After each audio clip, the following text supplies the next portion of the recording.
Welcome to the Low Carb MD podcast. No one is beyond help. No one is beyond hope. As we have always said, we are bringing you medical information and cutting-edge science, but none of this is medical advice. Please seek out input from your own doctor.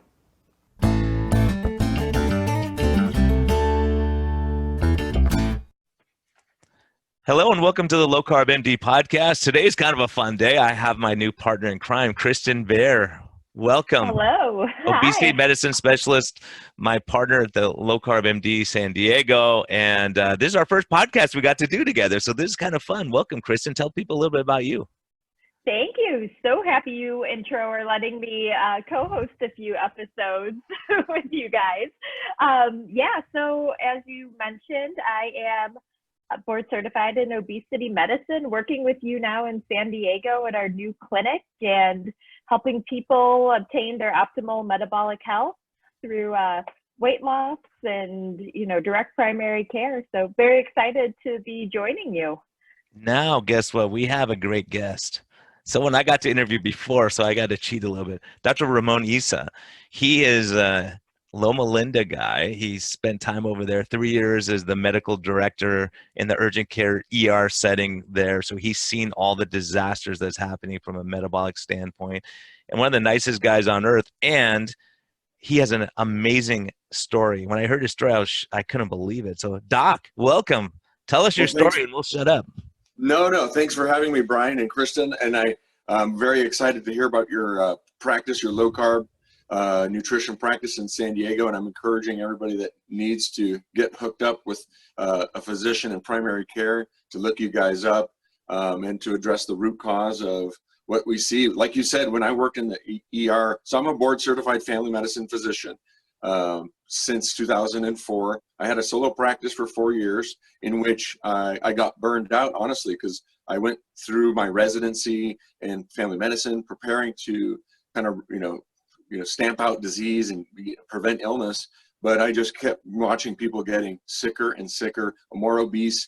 And they kept telling me, they're like, Doc, I'm doing what you say. And I wouldn't believe them. I thought they were, making things up or not exercising hard enough or not taking the right supplements, or maybe they were eating too much meat or eggs, or I don't know what. It's, there's something's going on.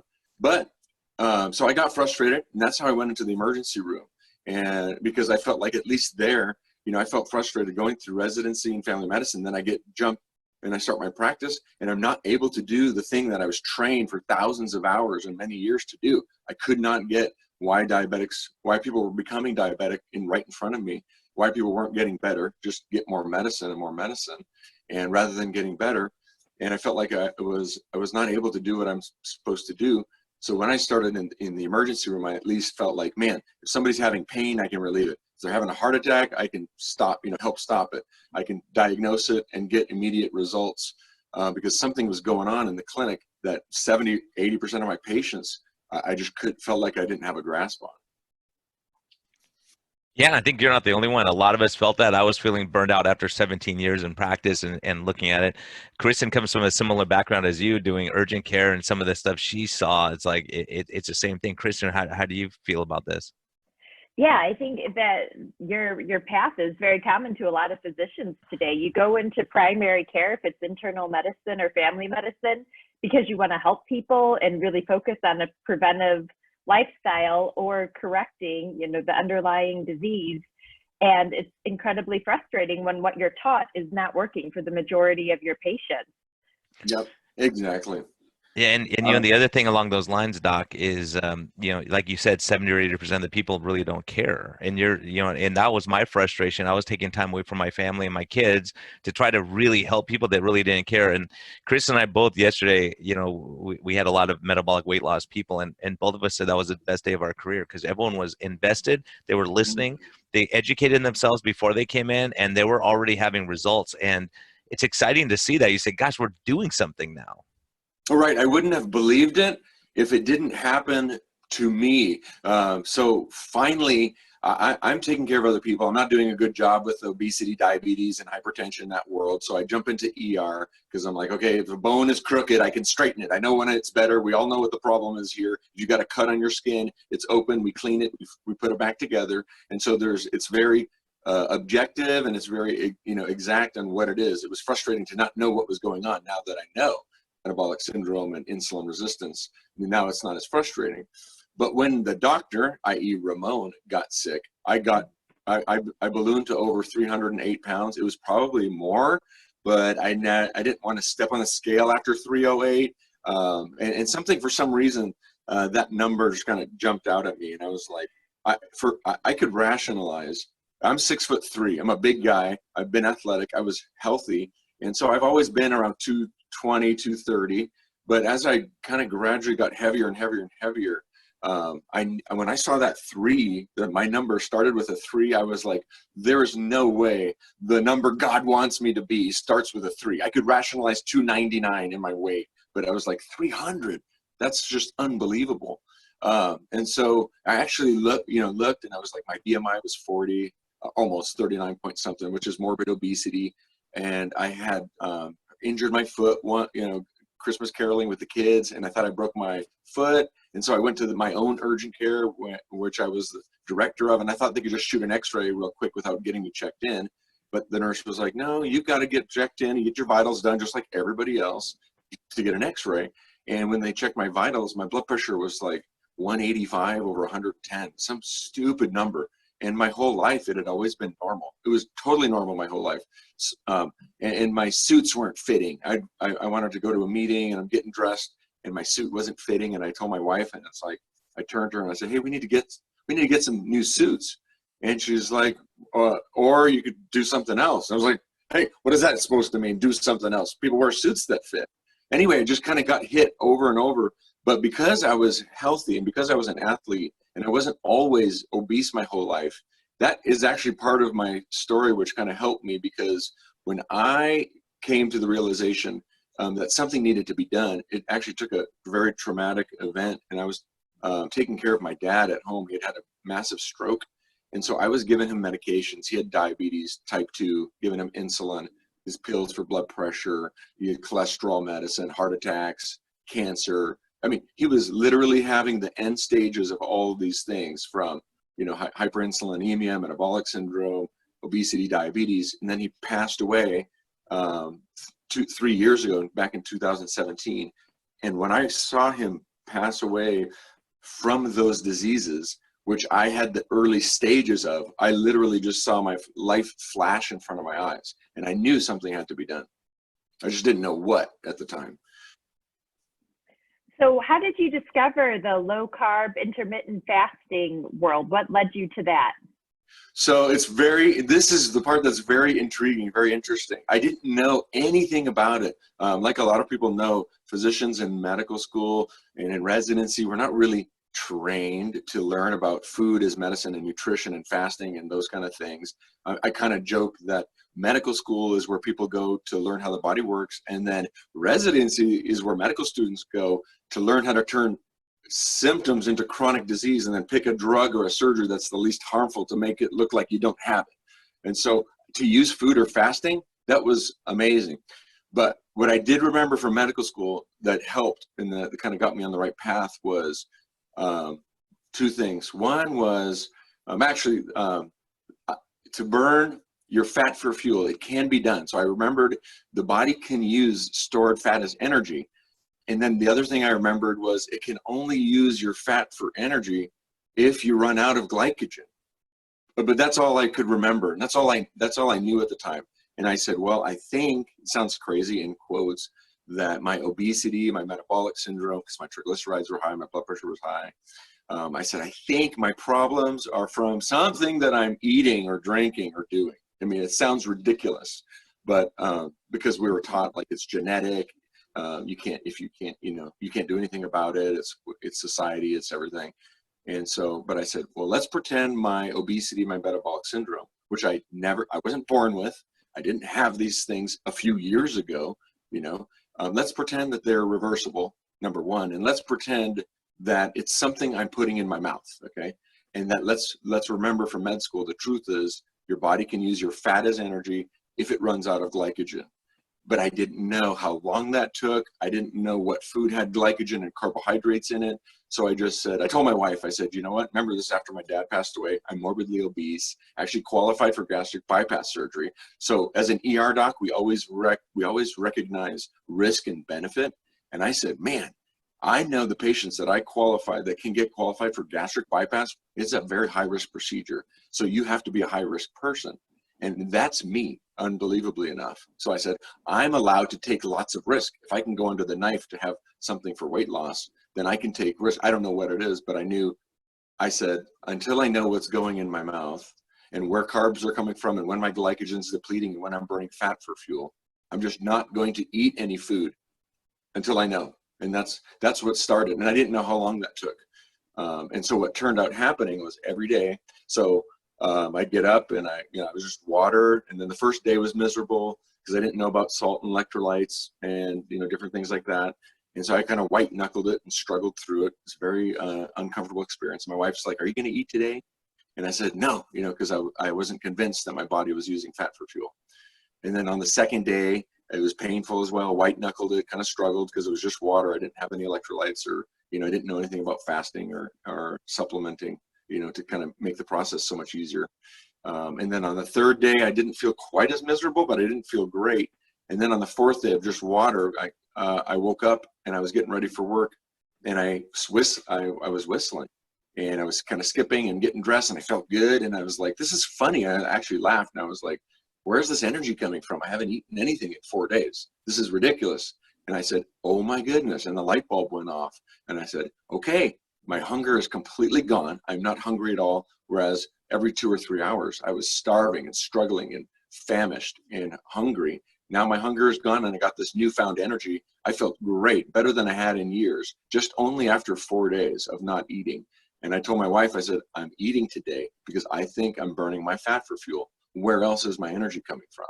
And then I thought the next step was like, well, if I'm using my fat for fuel and I have like 100 pounds of fat, then I really don't need to eat for a while. And I especially don't want to replace my glycogen, which got depleted, because then it'll stop burning fat and get in the way of fat burning. So long story short, I proceeded to lose about 90 pounds in the next 100 or so days, feeling great without hunger and total control and just eating basically, which I know now is a low carb ketogenic diet. So you're a guy that likes torture because most of our people kind of do it the opposite of what you do, right? They go on a higher fat, they get fat adapted, and then they do the fasting, right? You must be a doctor. Yes, well, I didn't know you could do it that way. I didn't know you could do it that way.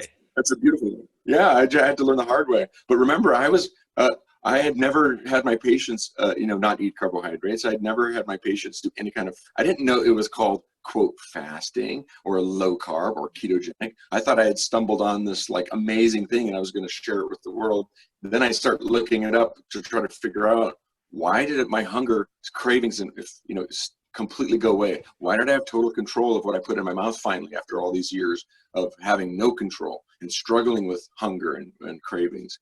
And why did I lose like 25 pounds, 30, a month just effortlessly without having to be in a gym and spend tons of money on equipment and exercise and, taking all these magical pills and potions, which I had tried before. And I thought, if you can't exercise, you can't lose weight. And so my patients always had this crutch. So the lesson I learned was very powerful because now when I talk with my old self and patients that I see, I can see they're very depressed. They don't have hope. They think they're stuck. They think because they have a bad knee or a bad heart, or they can't exercise, but they don't have time or money for a gym membership or to get the right prescription drugs or supplements, that they won't get better. And that's not true because I watched it happen with my very own eyes. Well, and the opposite's also true. A lot of people think, well, I'll just exercise more and get out of this, right? People say, I'll just exercise, and they're eating terrible food and trying to exercise themselves out of it. Right. And in the keto community, a lot of times people say, well, exercise doesn't matter, just watch your diet, but they're missing part of the equation too. You're right. You have to balance everything. And basically the way I look at it now, and this is just my personal opinion, is I think it is so important for someone to assess, to determine, are you obese? Do you have diabetes? Do you have metabolic syndrome? Do you have this hyperinsulinemia? these are very high risk conditions that we know are very associated to having early heart attacks. I see it in the ER. Heart attacks, stroke, kidney failure, kidney damage. That really my attention now with people is screening for those things. These are like low-hanging fruit, okay? And that this is your number one priority. If you have any one or more of these things, we need to get about the business of addressing it and reversing it as quickly as possible. And if somebody asks me about exercise in a conversation, either urgent care or ER, I basically, in my head, I treat it like I was trained to treat exercise in a pregnant woman, which is another condition of insulin resistance, and you have issues you're dealing with, and that is whatever exercise you're currently doing that your body is used to, keep doing it. But I really don't recommend, if you're morbidly obese, diabetic, you haven't exercised in years. We don't know where your heart is. We don't know what kind of meds you can tolerate without having a problem, you know, and you're going to get into trouble. So if you're sick, whatever you've been doing, keep doing it, but don't do any dramatic increase or change or radical, you know, physical activity or exercise in a system that is highly weakened because of severe fatty liver or metabolic syndrome, diabetes, you know, or obesity. Because number one, if you're obese, like I was over 308 pounds.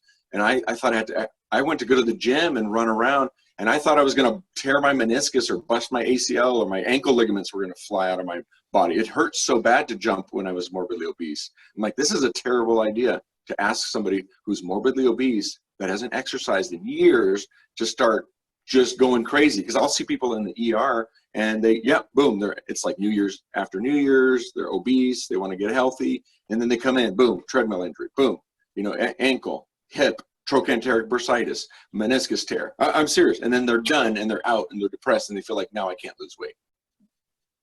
When you lost 90 pounds or over 90 pounds in 100 days, were you exercising at all throughout that process?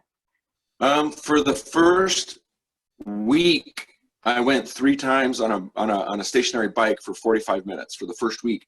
But it was weird because I went to exercise. But see, I was not exercising when I was obese. So right before I started my water fast, I was not doing any kind of exercise. Then all of a sudden, I start exercise, jumping, Stairmaster, whatever. I start getting trochanteric bursitis. My knee starts hurting. My ankle starts hurting. I was more hungry. I felt terrible.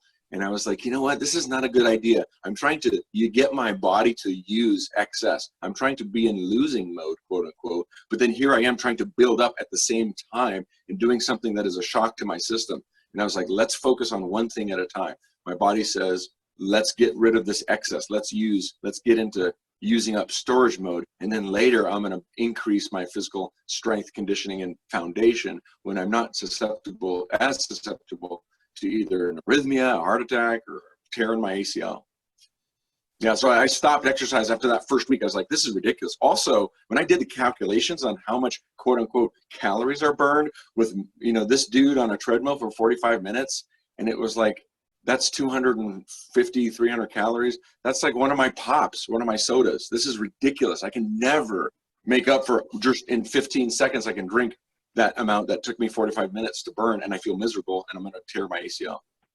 Yeah, and it's amazing. You know, when you look, like Vinny Torchurch had the same epiphany. He said these guys were running on the treadmill. He was looking at them thinking, how many calories they're burning when he was young, way back in the day. And he's like, oh my gosh, he was looking at one package of M&Ms. He's like, oh my gosh, they'd have to run for like an hour and a half to burn up this little package. I'm having 4 or 5 a day. I can't run that much. And that's how he became, you know, an expert in this area too. So it's funny how a lot of us had to hit the wall. What was your journey like before you went on your fasting mission? I mean, were you trying different weight loss programs? What were you doing, following the standard of care? What was your approach when you weren't having success?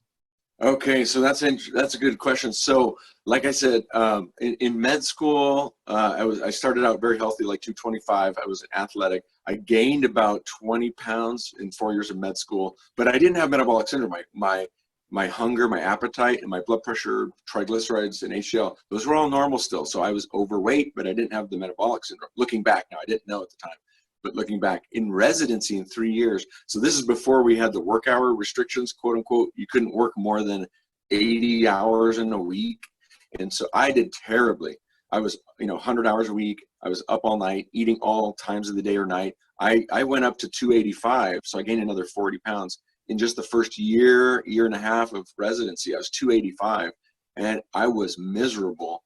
And so I'm so stupid that I had to become obese twice and lose it. But the first time I did it wrong. And I exercised my brains out, an hour a day, killing myself, exercise every single day. I totally starved myself. I ate less of everything.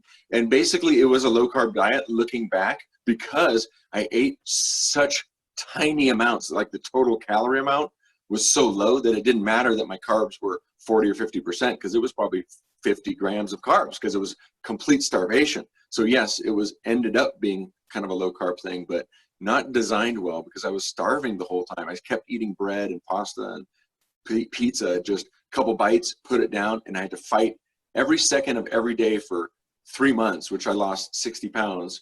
I fought like it was the most unbearable thing, and I could not wait to stop losing weight, quote unquote, so I can get back to eating, because I was so hungry all the time for 3 months, as opposed to when I did it the second time around, when I reset my metabolism with the fast, and then I ate low carb, and then my hunger was controlled. I wasn't fighting it. It was effortless, honestly.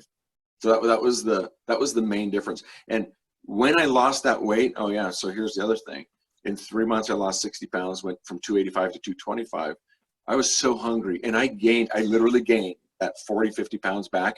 This sounds crazy, but probably the first 6 months, I probably was back to like 250, 260. It was unbelievable, because I didn't learn anything. I didn't know the rules of eating and fasting. Yeah, and we see that commonly. People regain their weight pretty rapidly at 2 years. About, like, I can't remember the statistic, 80 to 90% of patients have regained the weight that they lost when you use caloric restriction. You're essentially trying to use willpower to override your physiology. When you lose weight, your ghrelin's going to increase. You're going to feel more hungry. Your leptin's going to decrease. You're not going to feel satiated after you eat. And it's a very difficult struggle when you're constantly hungry. You summarized it perfectly. That's exactly what it felt like. And I know now why, like you said, the numbers are astronomical. Within 2 years, it's like 80, 90% regain the weight. But when you reset, like you're talking about, you reset your hormones, the insulin, the ghrelin, and your appetite. Once that's controlled and you have control over your appetite and your eating, then it's not willpower, white knuckling. And that is maintenance. That is sustainable for as long as you want to do it. I jokingly say, people that don't know about fasting, low carb, keto, they say it's a quote fad. And it's like, well, it's a fad if you stop using it, it's a fad. But if you keep using it as a tool to regain your health, it's not going to stop working, only if you do. Exactly. Now I imagine you're more in a maintenance phase. What's your fasting schedule like? Are you still doing longer fasts? Do you do a daily intermittent fasting, a combination? Yeah, that's so currently, I like what you said, because this is exactly what I call it. In my head, I've developed baby step, like 5 steps, where, because I had to have a system for ER patients, urgent care patients. Even though I don't have a clinic like you all do in an organized fashion, I still work, to pay the bills, the ER, urgent care, but I need to inform people about what I've learned, patients that are struggling like I was, and if you just apply some basic principles. So the way I look at it is kind of several phases. The first phase is reversing obesity, insulin resistance, metabolic syndrome, diabetes, if at all possible, to the best of your ability, to whatever we know. Let's try to get out of those, so I cannot diagnose you with those conditions. And that may look different, and I call it the way I see it is, how you repair a vase is like a vessel that's broken, is not the same way that you maintain or prevent a vase from breaking. So if my body was a vase, and obesity, diabetes, or metabolic syndrome, if that's a broken vase, I'm going to do things to repair a broken vase that once it's repaired, it doesn't look the same as keeping it from breaking again. Do you put it away from the edge of the counter? You take care of it, you don't drop it. Right? But I'm not using glue and sticks and support and things like that. So my repairing the vase was long fasts, 3-day fasts, eating 1 meal a day, eating very low carb, 0 carb, whatever. But once I could see I cannot diagnose myself with metabolics, with those 3, or hyperinsulinemia, and then I wanted to prove to myself I could maintain. So I entered a maintenance phase. And now all I do now is I play with my eating window, when I start and stop eating every day. And I play with how many times do I eat during my eating window. And then I also have a carbohydrate frequency. If I am going to eat carbohydrates, I might sometimes have rice or potatoes or beans or things like that. I have a frequency on how many times in the day that I will have a meal that has that. And then lastly, because I'm human and it's just the world we live in, there's so many refined carbohydrates and treats and desserts and things that I have an order of food. And that if I do eat the dangerous refined carbohydrates, which I try not to eat cookies and cake or dessert, it's a special occasion, I make sure and I eat them last. So I have a food order when it comes to refined carbohydrates. And so that's how I've been maintaining. And this is what I counsel patients in the ER on. I say, hey, number one, you need to pick a eating window for the day. You need to decide when the cafeteria, quote unquote, is open. Number two, how many times, and it can't be more than 3, that you're going to put food in your mouth. And then number 3, you're going to have how many meals of those 2 or 3 meals that you picked each day, you're going to have carbohydrates. And I explained that. And I said, lastly, if you are going to eat that garbage, processed sugar, and whatever dessert, do not eat it on an empty stomach. Eat it last, because we know, the studies have shown this, you can reduce your insulin excursion and your glycemic index by 30 to 40% by just eating your bread or refined carbohydrates after you've had some protein, fat, and fiber. It's a massive difference. I've actually had patients lower their A1C by 1 whole point and go from pre-diabetic to normal in just a few months, just only applying food order, eating carbohydrates last, because I didn't have time to explain everything. I only have 7 minutes in the urgent care. I got to go quick. And these aren't my patients. So I can't be so extreme, like, hey, don't eat for 4 days, blah, blah, blah. That's not gonna fly with their primary doc, so I can't get in trouble. But the things that I came up with, I can tell somebody in like 5 minutes, and it's not dangerous. It's not like you can't screw this up. Your doctor is not gonna get upset if I say, don't drink sugar, don't eat candy, pick 12-hour window or less that you're gonna eat, eat 3 times or less in that 12 hours and eat in this order and eat this way. So, and It's amazing. That's what I've been doing for the last 2.5, almost 3 years to maintain my weight. Everyone listening, there's so much wisdom that's popped up right here. I mean, so much great advice, and realizing that, we change with time. You're a different organism than you were 100 pounds ago. Bingo. That's exactly right. That is the other thing I leave people with in the ER urgent care when I see patients. I said, no, hey, guess what? You weren't always diabetic. You weren't always obese. You didn't always have this metabolic syndrome. Okay. So if you can get your body to get out of whack in this way, don't you think it's possible that your body has a program to get it back? And then once you're done and you can, you don't have these conditions, your body does not process carbohydrates or foods the same way today as it will 3 months from now. Look at my body now. I'm not the same person today or in 3 days, in 4 days of my water fast. I can tell you 100%. Yeah, I was struggling every day, 2 to 3 hours, having to eat all the time and wondering, why is this morbidly obese dude with 100 pounds of extra fat, why am I hungry every 2 or 3 hours? I don't understand. It's like my body doesn't know there's 100 pounds attached to it. It should not be hungry, you see? Well, in 4 days, you can completely, and the study will show this too, if looking at the 72-hour fast on morbidly obese and insulin-resistant patients compared to a lean person, it takes 60 to 72 hours only, doesn't take months, for them to be able to access their stored fat and glycogen as fuel. And once you reach that point where your body has that metabolic flexibility, and it doesn't take years or months, it takes days under like your plan when you help people, then now it's a fair, level playing field. Even though I was still not 100 pounds overweight after 4 days, I knew that I was going to succeed. I knew I was going to win because I felt good. It didn't use willpower. And I was accessing my stored energy. So it was an intellectual exercise once you have control over the addiction of the carbohydrates and that eating all the time. I told my wife, I said, hey, I don't know what's going on here after 4 days, but I'm gonna make it this time. This is different. Yeah, it's amazing. I mean, this is so encouraging. And a lot of people, they're so concerned that they can't ever eat what they had before. And I think what's interesting, and this is what I'm finding, and Kristin, I would love to hear your input on this, is people come in and they're stressed out. Like, I can't imagine giving up tortillas, or for me, it was sourdough bread. And now it's like, I don't even think about it. And so many of my patients come back saying, remember how stressed I was about that? I don't even care. It's in front of me, and it's not willpower anymore. It's not their thing. They know how they were feeling better. Kristin, are you seeing the same?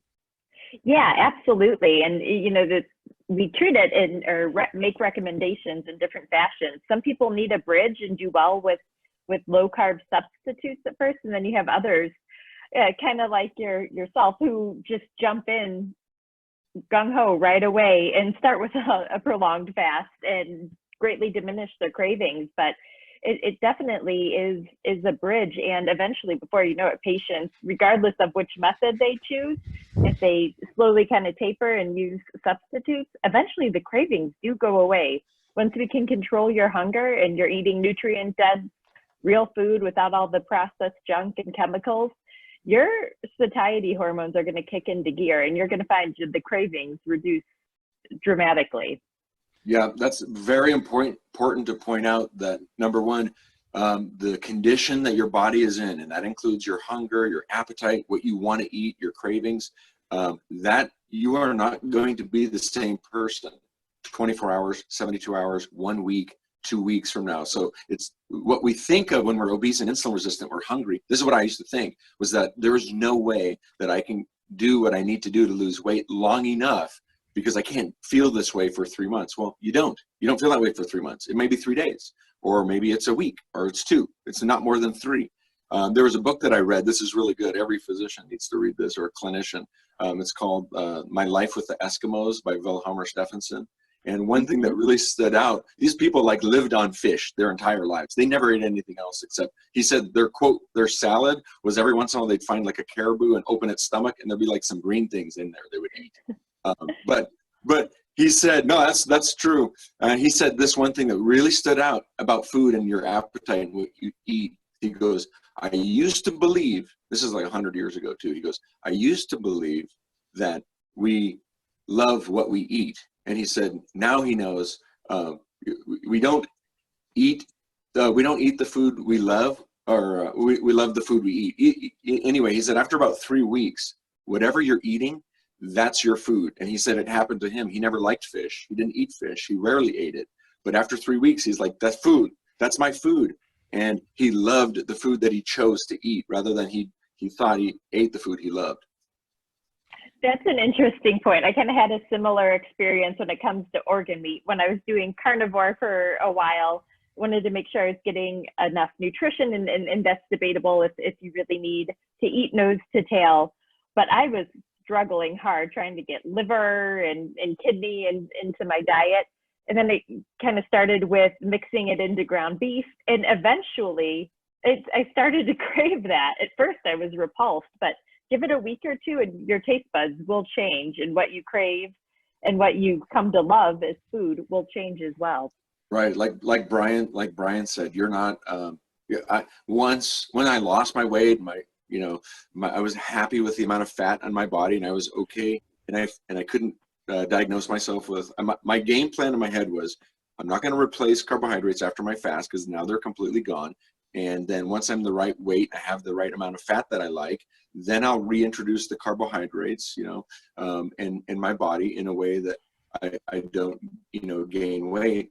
But then when I started eating it again, I like Brian, I was like, it's not as cool as I thought it was to eat bread or, rice or potatoes or pasta. I was like, oh, it's okay. And it's fine.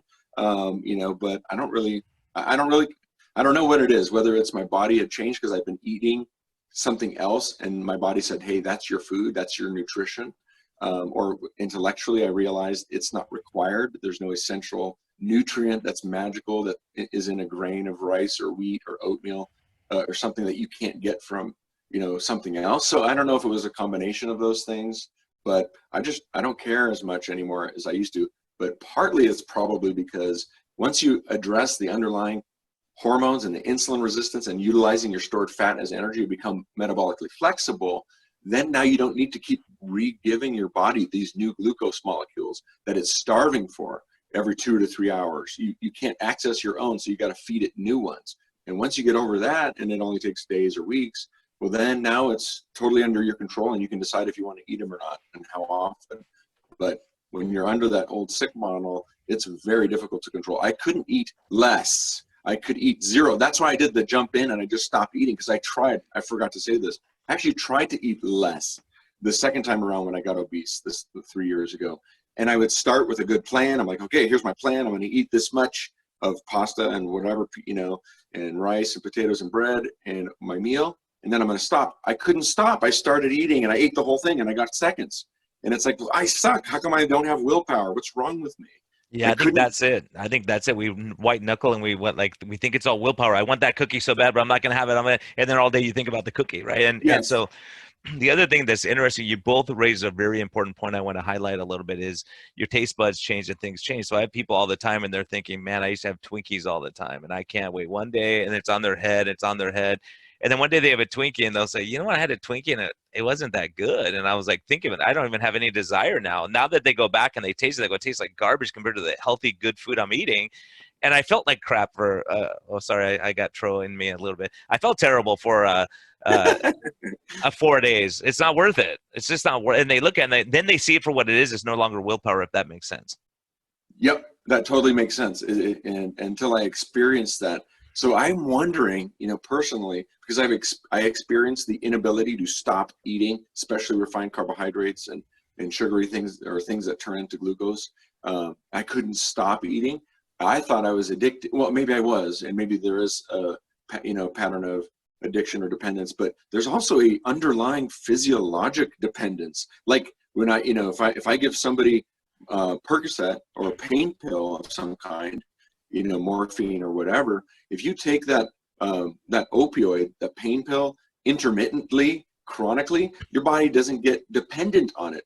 But as soon as I schedule it and it's bathing your cells 24/7 all the time, well, now you're gonna know when you're not taking it. So, and I'm wondering if you can address the underlying insulin resistance, the underlying physiologic, quote unquote, addiction of your cells to this glucose and this carbohydrate. Then they're not screaming anymore for it. And then all of a sudden it's like, oh, my quote unquote addiction to carbohydrates is gone. Well, your body just couldn't access it. It couldn't get it unless you ate it. But now you've addressed the metabolic health like you guys are doing and talking about. And then now all of a sudden your body isn't demanding it and screaming for it like it was before. Yeah, and let's shift gears here for a second, because I don't know if you both saw this study that just came out, Haseem Malhotra in England, a cardiologist, talking about metabolic disease and COVID, and how we're missing the boat, how the specialists are not doing, looking at the metabolic markers like insulin levels, triglycerides, HDL, abdominal circumference, all those kind of things. And there's a ton of people who look healthy but are metabolically sick that are succumbing to COVID. I would love to hear your input on that. Yeah, I think that is a huge missing link and a huge part of it.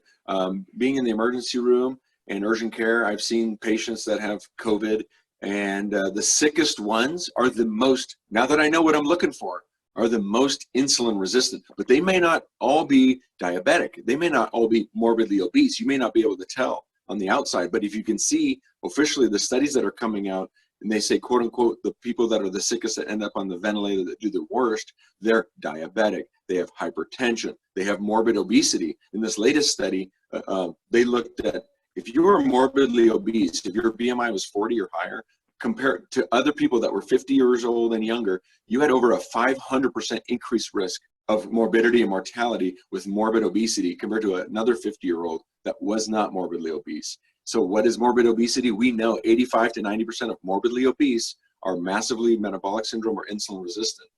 So I'm wondering, is there a link there that's driving it? Because all the different things I'm told to look out for that make people sicker or end up on a vent, they're all linked to insulin resistance. I'm not saying that's what it is, but it's very plausible.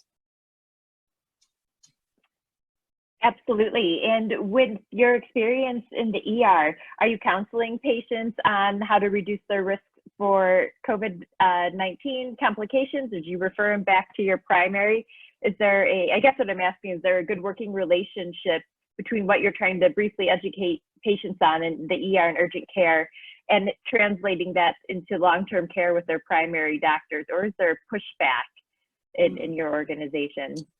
No, I use the current COVID disease and epidemic, which it appears the risk factors that make worse outcomes or end up in patients that end up in ICU in the vent. I use that as a very opportune time to bring up the model of insulin resistance and what we know can reduce the level of insulin and the insulin resistance, and I use it as a good opportunity to get them on the right track and to give them these very simple rules. I call them to just say, hey, you know what? We know that if you want to prevent the likelihood of you having a complication or ending up in the hospital or in the ICU or death from COVID, we know that these things, diabetes, obesity, hypertension, these are all linked very strongly with people doing worse. And so you have this, or you have that, or you've got the beginnings of that, and here's some things you can do. Luckily, hey, you don't have to be the same person. This is reversible. You can get better and maybe, reduce the likelihood you're going to get sick. And the other huge tie-in with that too is the vitamin D deficiency, right? With metabolic disease, vitamin D deficiency, and increased mortality. Indonesia study with 99% of the people were vitamin D deficient, right? So that's a huge factor too. Some of us with darker skin may not absorb as much vitamin D, and we may need a supplement. We may need better metabolic health. But that's one of the things we keep coming back to, because it's not only in the acute setting of COVID, all these same things you're talking about. Huge increased risk of myocardial infarction and strokes and diabetes and all these other things. And the other critical point that you raise is 3 days of changing your diet put you in a better metabolic health. So we're missing the boat, and we're killing people by not saying, yes, we can intervene now. They're saying, well, that's down the road. You could worry about this. No, we have to worry about it at this second. Yep, exactly. Now, today, you bring up a point too about it only takes a few days. It's possible within days and weeks, not months and years, and something you worry about later. Having diabetes and metabolic syndrome, hyperinsulinemia, it is such a massive risk factor. If you have type 2 diabetes and you have metabolic, you have a 250% increased risk of having an MI versus somebody that doesn't in the next 10 years. If you add metabolic syndrome or an elevated HSCRP to that, it's a doubling factor. Now you're a 500% increased risk of a heart attack in 10 years. So that's why I'm so focused on, you need to aggressively, immediately look at diabetes, metabolic syndrome, and these things today. If you have one or more of these things, worrying about eating cholesterol or processed meats or I don't know what, that may be a problem. So this is what I used to say. Now that I've been through what I've been through, when I'm obese and metabolic syndrome or diabetic, right? I'm not worried about a possibility of a 17% increased risk of one type of colon cancer in 30 years from a processed meat, because I'm not going to be alive. I'm going to have a heart attack in 10 years. I'm not going to get the opportunity to have cancer in my colon from processed meat. If that's a thing, I don't even know. But you have to put it all into perspective. Don't focus on little things that might benefit you 30 years from now. If you've got these syndromes, they are very dramatic, and they have 250 to 500% increased risk of MI in 5 to 10 years. Not a possible relative risk of in 30. Who knows? Don't get distracted. I think that's a really good point that you make. People do have a lot of hesitation to eat higher protein and higher fat meals with all the dogma around saturated fat, but that's irrelevant when you're faced with metabolic syndrome in the time of COVID, right? You can get back on track and start improving your metabolic health with your very next meal. Yes. If you just reduce your carbs and get rid of the processed food and vegetable oils, that'll be a huge improvement in itself. And then we can fine tune things down the road, but urgent action is needed. Yep, exactly. Reverse, address, from the ER mindset, when I get a trauma or heart attack or somebody come in with high blood pressure crisis, okay, there's been an accident, whatever it is, I'm evaluating this patient, and what I'm trying to do is within seconds, I need to see what is going on and what is life-threatening and what is going to kill this patient first, and I'm going to stop that. So if somebody's got a multiple injuries from a car accident, they've got a punctured lung, maybe they can't breathe that well, okay, but they also have a broken ankle. It's not good to have a broken ankle, but if I don't make sure they have an airway and they're ventilating and they got circulation, I stop the massive bleeding, I don't go straight to the ankle and straighten it out, because there's no patient if I do that. You've got to address so I ask when I do metabolic counseling and helping patients with these conditions. That's why I screen for diabetes, metabolic syndrome, morbid obesity, and hyperinsulinemia, because that is like an impending airway. That's an impending massive blood loss. Okay, I'm not worried about something that may or may not be a problem later on, right this second, while you're in the emergency room of your health. This is a thing that's going to get you first and now, and then I'll move to step 2, step 3, and like you said, fine tuning and doing different things, and how much of this or that, or what do you think is the right level of this or that, or your amount of this kind of food to eat. We can deal with that once you're not in the emergency room anymore and hemorrhaging or having trouble breathing, which is diabetes and metabolic syndrome and morbid obesity. Yeah, that's how I look at it. And that's a huge point. I mean, it shows what a great doctor you are, because you're not looking saying, hey, you have a sore throat, a cough, let me fix this problem. You got a little ulcer on your foot. You're saying, look, we have to look at the big picture. This is what's going to save your life down the road. This thing that you have now is not going to kill you, but what you do that no one addresses is going to kill you. You're seeing that you're helping the patient, and you know you're in, and probably, like you said, 70 or 80% of the people aren't going to listen, and they're going to have a disaster outcome, and they're going to see you again and again. And other people are going to listen and take what you say to heart, and they're not going to see you unless they get hit by a truck. Right. I have a very good example, case in point of that in the emergency room. I saw a patient recently who came in for vomiting, abdominal pain, back pain, severe. I'm giving him fluids, pain medicine. Well, I find out he's got severe acute pancreatitis. Okay. And I have access to medical records. So I was able to see his primary doc's labs. They had a lipid profile done recently. His triglycerides were 525. He had HDL was like 20 something. Anyway, he had screaming metabolic syndrome. He wasn't obese, actually. He was the right weight. His BMI was normal, but he had like signs of fatty liver metabolic syndrome, pre-diabetes, and massively elevated triglycerides with pancreatitis. And I said, okay, this is perfect. Okay, he's a captured audience. He's in the ER. He's scared. He doesn't know what's going on. He's in a lot of pain. And I feel like I have a little bit of insight, and I can prevent this episode from happening again. And this is one person that looked at me straight and said, Doc, what is going on? You can tell me what it is. I'm willing to do whatever it takes to never have this pain again, to never have this experience. So I said, well, here's what I think's going on. I'm not your primary. You got to talk with your doc first. But number one, I think you have something called, metabolic syndrome and prediabetes. And I think if you do these things, and this is what I say, I have like a few minutes, and like I said, it's not my patient. I don't have time to go into the details. So I just say these things. I said, number one, I say there's something called the 3 don'ts. Don't drink sugar, don't eat processed junk food, and don't eat more than 3 times in 12 hours. Okay, these are the 3 don'ts. Are you doing any of those things? Oh yeah, I drink 6 to 8 cans of Pepsi every day. He eats junk food every day, and he doesn't have he doesn't know when he starts and stops eating, and he eats 3 meals plus grazing and whatever in between. Okay. And so he was Asian. I said, well, what do you eat aside from junk food and sugar and whatever? And he said what he ate. And it was rice and this and that and carbs and this and that. But it was all whole food, real food, Asian-based diet. And I said, okay, here's the deal. Don't do those 3 things as much as you can.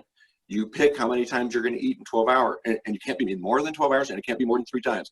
If you can't figure out how to get your food in your face for what you need to live in 3 times in 12 hours, we got other problems here. And he starts laughing. So I jokingly, and I said, and I don't care. Eat your rice, eat the carbs, do whatever, noodles. I said, look at me. Did I ever say not to eat carbs? No. He said, no. Did I ever say fast? No. He said, you never said that, Doc. I said, so eat your traditional food. Don't do these 3 things.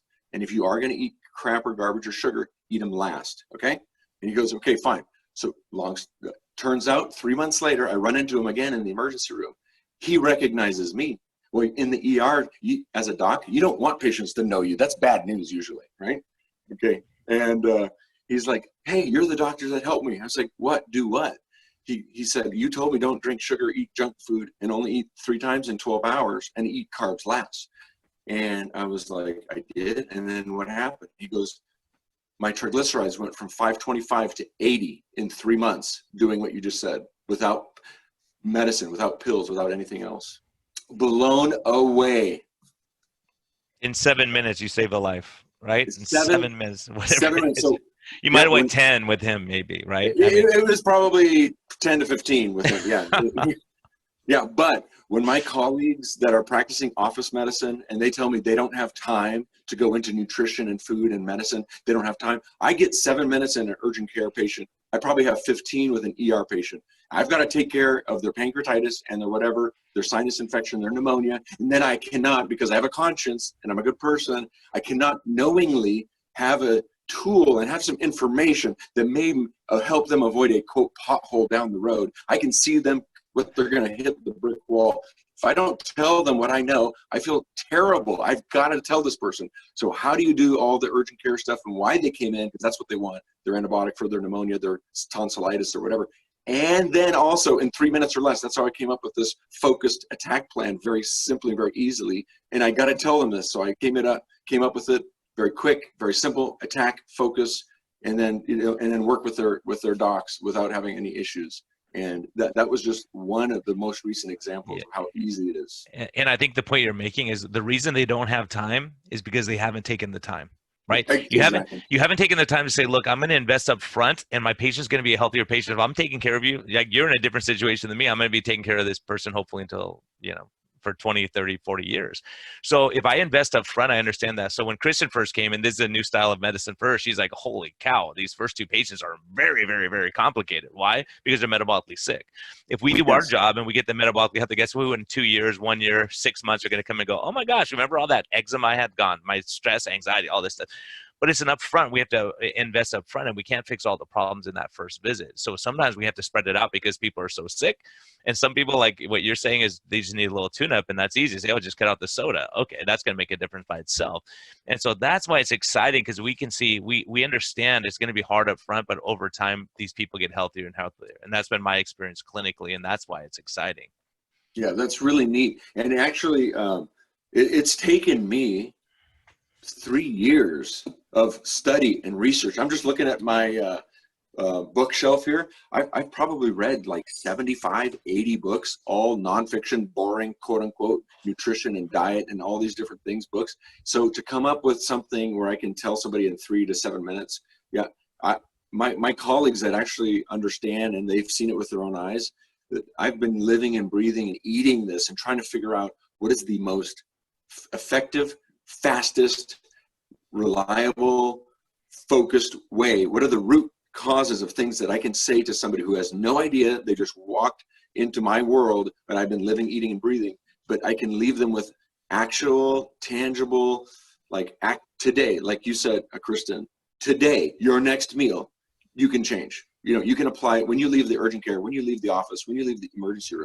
You have now gotten some tools. Yes, you're not going to be all the way better with this, but you'll get you'll get on the road. You'll make progress by your next meal.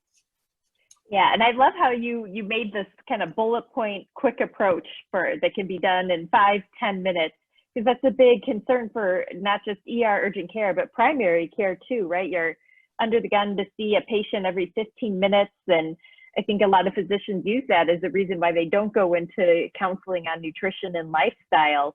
But I think it's important to remember, you don't have to talk about everything in one visit. You can start them on this quick path and then add a little more each time. Hopefully you're not seeing them frequently in the ER, but for other doctors out there who do see patients on a regular basis for follow-up, I think that's a really good point. Right. I love, oh, sorry, go ahead. Oh, no, you go. You're the boss. No. I just said I love it when I talk with patients that have metabolic syndrome, diabetes, obesity, what have you.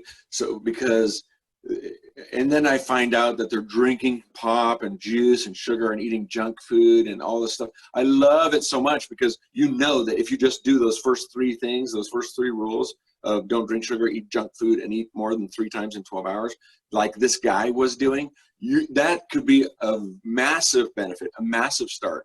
It's when somebody already doesn't drink sugar, somebody always cut out the junk food, they're already not grazing in an 18-hour window every day from 6 a.m. to midnight like I used to.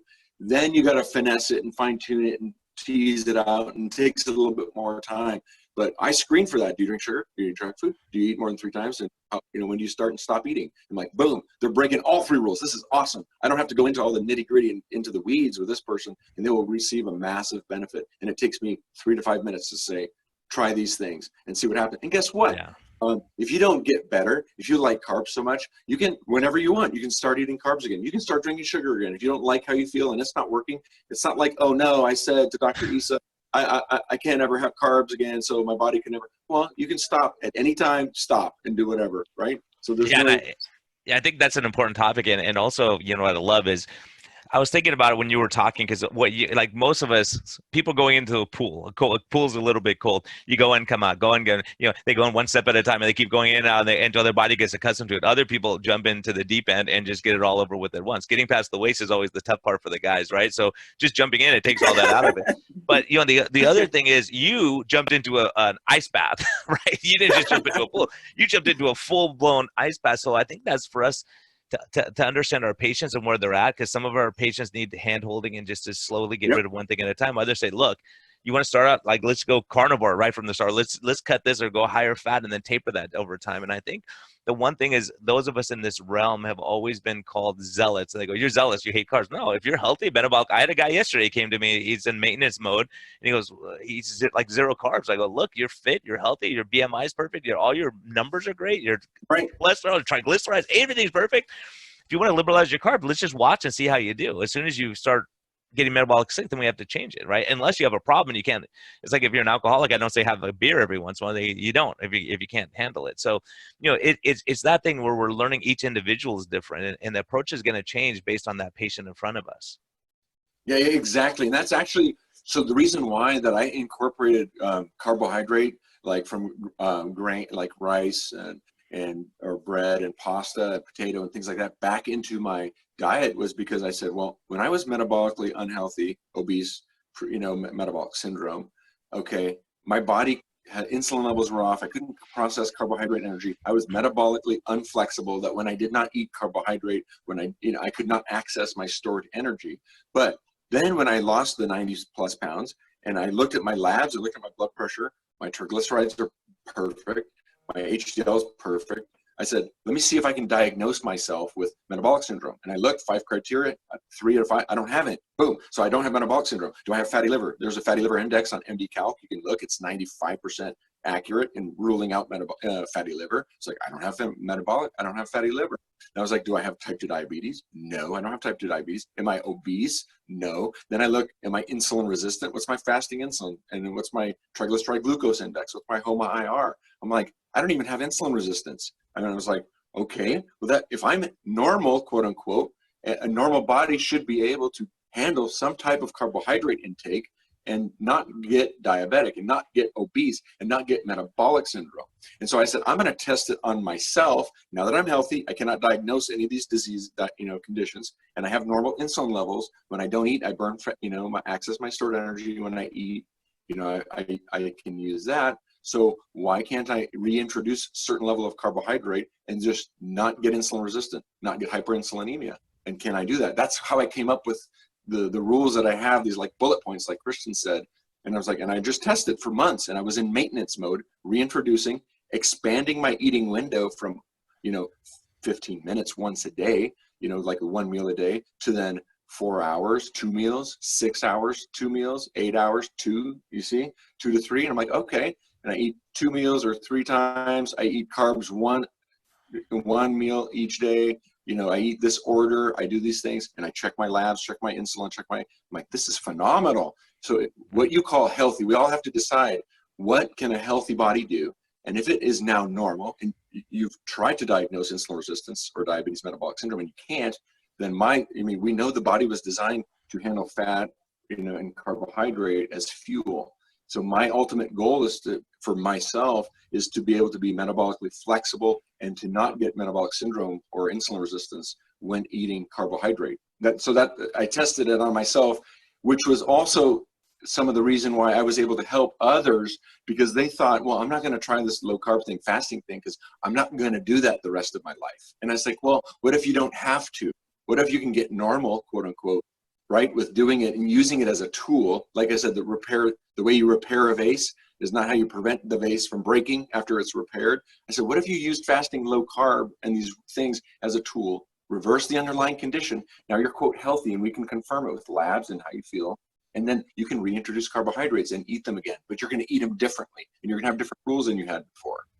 And then voila, I'm not the only person. You can actually do it. But the problem is, people regain their weight. This is what I think happened to me. I didn't make sure I didn't have insulin resistance. I didn't make sure that my insulin levels and my ability to process carbs. Or people lose 10, 20 pounds, but they didn't lose enough to reverse the hyperinsulinemia, and they reintroduced the carbohydrates too soon, too early, and then they escalated back down to that road. What do you think? Yeah, amazing. I know Kristin has a patient and I have a patient. I can't stand it when the hour goes by so fast, because this was a great discussion, and we'd love to have you back to talk more about this and you know, educate people, because there's so much wisdom, so much important stuff. And again, I want to reiterate something you're alluding to, and you're saying is like, carbohydrates are not the enemy. It's the excess of carbohydrates that's the enemy. That's what causes the insulin resistance. This is what's, plus not sleeping, plus being stressed. All of us as docs have been through all those things. It's lifestyle. It's not just what you're eating. You know, you have a lower stress level, you're taking care of a patient, and you're getting reward. You're not burned out because you love what you're doing and you know you can help people again. That's what's awesome. Kristin, close us in prayer. You're the one. You're the tro. You get to tie this whole thing up. Oh, I don't know. I love your personal story and how much success you had. And kind of the highlights for me is that I'd like to emphasize for people is that you lost over 90 pounds without exercise, really. You focused on fasting and lowering your carbohydrate content. And as a clinician who's under pressure to see patients quickly, unfortunately, that's the model we're in, you can still find a way to be effective and guide your patients on how to reverse or prevent their metabolic disease. I think that's wonderful, and you're really leading the way. And I hope this provides some motivation to other providers out there to kind of tread in the same path and start making a difference. And Doc, how do people track you down? I've got a Facebook page, Issa Health Solutions, and I'm on Twitter, Dr. Ramon Issa. And really, I'm just there because it's my mission. My mission is basically to provide education, empowerment, and to bring hope and inspiration to people, to reverse, to all walks, no matter how you eat or what you choose to eat, whether vegan, vegetarian, meat, I don't care. I want you to be healthy. Everybody deserves a chance to be healthy and live a long life. And if you have any of these conditions that we're talking about, know right now, today, you can start effective immediately and get on the road to getting better. If you're not stuck where you are, you don't have the same body, don't have to have the same body for the rest of your life. Man, amen. This is awesome. This is a great hour for everyone, for doctors, for patients, for just everyone. You know, your family members, take this to people, because this is powerful stuff. This is a doc who went through it, like we all have, and changed and said, okay, the standard isn't working. And so, Ramon, it's awesome. It's always fun to be with you. You're such a great guy and such a light. And I know I have a feeling, I'm going to predict Chris, and he's going to open his own clinic focusing on this stuff, just like what we're doing. And if you ever need help, Chris and I are going to, we've been drinking out of a fire hose for the last week because it's just crazy starting something like this. But the hope we have for other doctors like you, the lives you will change and save are incredible, because you have such a great way with people. And so we're so excited to have you on. And if we can ever help you in any way, you know where to find us. Let us know. And also, just to give you more credibility, send a picture, send your before and after pictures to us so we could post it on the show notes, because it is absolutely stunning what you've accomplished. And absolutely, you know. Actually, that's how I can do my spiel in the ER and urgent care in 7 minutes. Is I tell them, hey, guess what? Listen to me. Okay, because if they're obese or overweight or they have problems, I said, look at this picture. And they don't even recognize it. It's a picture of me 3 years ago, 308 pounds with a 52-inch waist. And I show them a picture, and I said, look at this picture. And they're like, what? I said, that's me. And they're like, what? And then all of a sudden, I get their full attention. I get credibility. And I said, listen, I lost 90 pounds in 100 days. That was me. This is me now. It's been 2.5 years. I've got something to tell you. I'm talking to you out of love.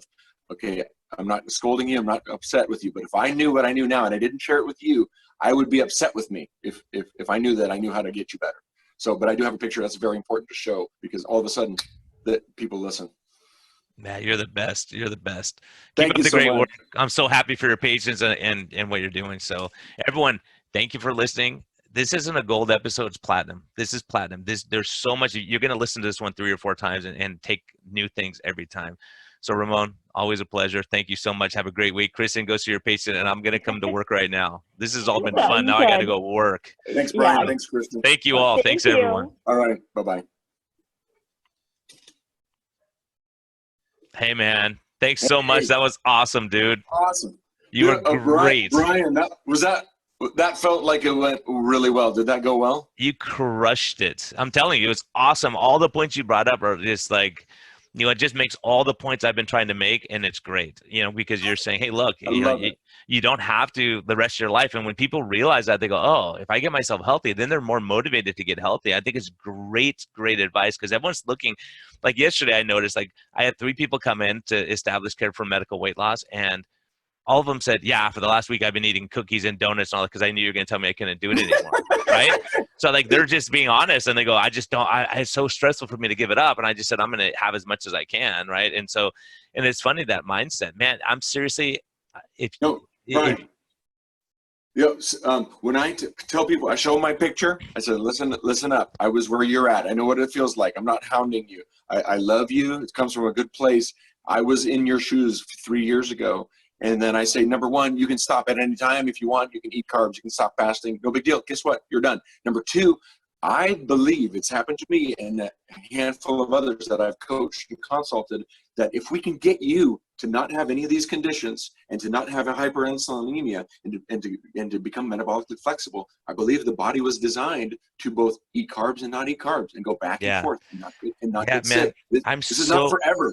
I'm going to we'll share information with you because we're working on stuff, and we're like right now we have a scale. They're actually waiting for me. I have a meeting with them right now, but they're a Sika scale that will show basal metabolic rate, percentage body fat, visceral fat, all this stuff, and is pretty stinking accurate. It's 98% with an MRI. Anyways, but we can monitor blood pressure remotely. We can monitor sugars remotely, weights remotely, all that kind of stuff. But if you ever get burned out on urgent care, man, I would push whatever. Tro and I would be behind you 100% to do this, because this is what's going to change lives and save lives. And we're doing a direct primary care model where people are just cash pay, right? They just come in and it's cash pay for everything. And we can get labs done cheap. We can get CAT scans, MRIs, and all. So I think it's a model that's going to work. I'll keep you posted. I may be broke and ask you to borrow money, but right now the outpouring from people are driving 2 or 3, 4 hours to come see us. And we just opened this week, and it's crazy. It's crazy. Oh, Brian, I would totally drive 2 or 3 or 4 hours to talk to somebody like you that had your kind of information, like you and Kristin, because the patients in the office that I see, that we just give prescription drugs to, we don't get better, but it's I don't know, I can't explain it, but it's very depressing. And to have somebody, when the light goes on in their head and they say, I don't have to be this way forever, and my life could change in like 3 days, or like I've done. So since that time, I've done 3-day water fast just to kind of reset, but I had salt and magnesium and whatever, and I felt great. It was awesome. Since then, I've done I did 3 weeks of carnivore, and now I know what it feels like to just be 0 carb, pure carnivore for that first week and couple weeks, and it's amazing. There's so many